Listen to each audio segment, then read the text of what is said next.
service of CNC Worldwide.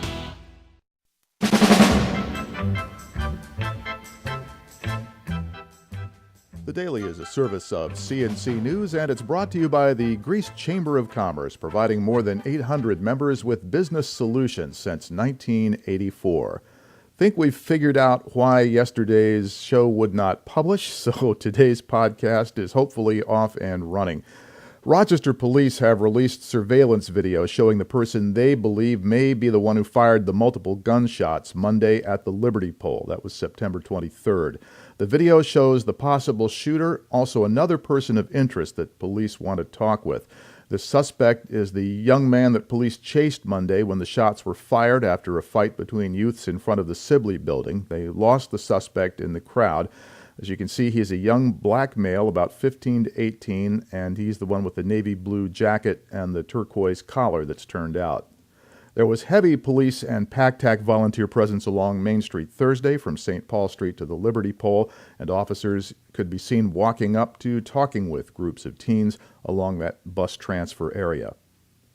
Senator Kirsten Gillibrand said America needs to expand paid family medical leave and make quality, affordable child care more accessible if it wants to move its economy forward.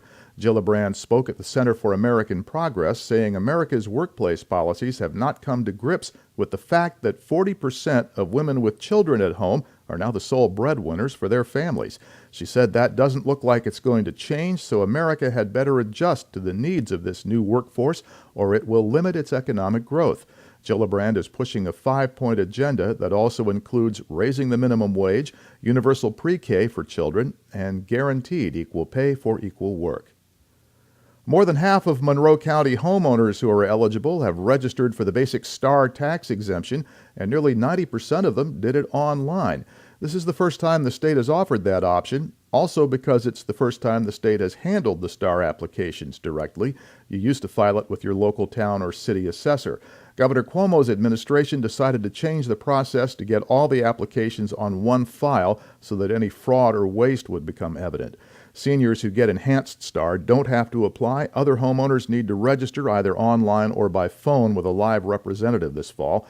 Basic Star gives you a rebate on your local school taxes for your primary residence. A Rochester woman has been arraigned on a second-degree arson charge in city court. 23-year-old Brianna Larkin is accused of setting fire to the rear of a building on Clifford Avenue during a domestic dispute. The fire was put out quickly. Nobody was hurt. 3 Ontario County teenagers are under arrest for hosting an underage drinking party attended by more than 100 teenagers. They were caught when things got a bit out of hand this morning. Thomas Shea of Churchville, Christopher Haynes of Rochester, and Zachary Stedman of Kendall are all in their late teens. All 3 face unlawful dealing with a child and other charges after a party at a home on Routes 5 and 20 got out of control early this morning. Ontario County deputies said they found 144 underage kids being rowdy in and around the house when they arrived to break it up. It's been a busy 24 hours for area fire and rescue crews. Scottsville and Clifton Springs firefighters responded early Friday morning for a report of a crash on Union Street. They found an upside-down truck and 2 injured people, one of them still trapped inside. Both were taken to Strong Memorial Hospital. The driver of the pickup, 25-year-old David Lang, is charged with DWI. Airport firefighters responded Friday morning for an inbound Cessna that declared an in-flight emergency. The pilot was the only person on board and reported his alternator failed. The plane made it in safely. And Rochester firefighters responded late Thursday night for a 2-vehicle crash on Blossom Road. They found a minivan on its side with a person still belted inside. Firefighters stabilized the van and rescued the patient, and the cause of the accident is under investigation.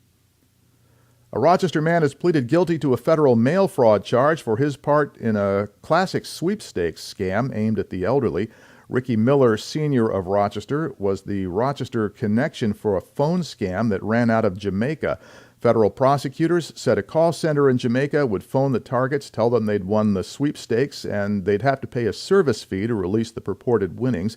Miller was the point person who received the money and forwarded it to Jamaica after taking his cut for himself. Victims sent about $300,000 before U.S. postal inspectors caught up with Miller, and he now faces up to 30 years in prison. A federal grand jury in Rochester has indicted a former employee with defrauding Unity Health Systems to the tune of more than $268,000. The U.S. Attorney for Western New York says Barbara Trippi of Lyndhurst, Ohio, was indicted for interstate transportation of money taken by fraud.